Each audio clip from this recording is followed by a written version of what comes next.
আপনার সন্তানকে একাডেমিক শিক্ষার পাশাপাশি ফ্যামিলিগত শিক্ষা দিন। আপনারা স্ক্রিনের ভিডিওটা একটু মনোযোগ দিয়ে লক্ষ্য করুন। একজন বৃদ্ধ লোক একটা ঠেলাগাড়ি ঠেলছেন, খুব কষ্ট হচ্ছে। এই বয়সে কেন উনি ঠেলাগাড়ি ঠেলবেন? উনার কি সন্তান নেই, ছেলে মেয়ে নেই? হয়তো বা আছে, তারা হয়তো তাকে দেখাশোনা করে না। আপনি যা করবেন আপনার সন্তান আপনাকে দেখেই তা করবে। আপনি যদি আপনার মা বাবাকে বৃদ্ধাশ্রমে রেখে আসেন, একটা সময় আপনি বৃদ্ধ হবেন, তখন আপনার সন্তানকে আপনাকে দেখভাল করবে না, হয়তো বৃদ্ধাশ্রমে রেখে আসবেন, হয়তো ঘর থেকে বের করে দিবে। এরকম কষ্ট করতে হবে। এই বয়সে উনি এরকম পরিশ্রম করছেন হয়তো দুই মুঠো খাবার জোগাড় করার জন্য, অল্প কিছু টাকার জন্য। কেন?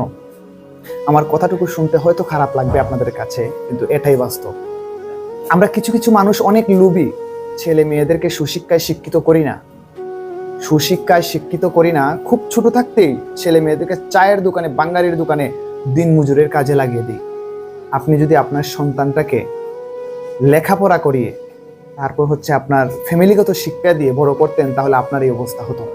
আমার কথাটা শুনতে খারাপ লাগতে পারে, কিন্তু এটাই বাস্তব। আপনার ছেলে যে আপনাকে, আপনার মেয়ে যে আপনাকে বড় হওয়ার পর আপনাকে খাওয়াবে, ওরকম কিছু শিক্ষা তো তাকে দিতে হবে, লেখাপড়া করাতে হবে, নয়তো কিছু হাতের কাজ শেখাতে হবে, নয়তো সে আপনাকে কি করে খাওয়াবে? তার নিজের পেট পালতেই তো কষ্ট হয়ে যায়, তাহলে আপনাকে কি করে খাওয়াবে? অতএব আপনার সন্তানকে সুশিক্ষায় শিক্ষিত করুন, ফ্যামিলিগত শিক্ষা দিন, হাতের কাজ শিখান।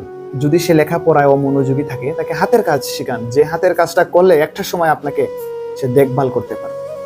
কথাগুলো শুনতে খারাপ লাগলেও এটাই বাস্তব।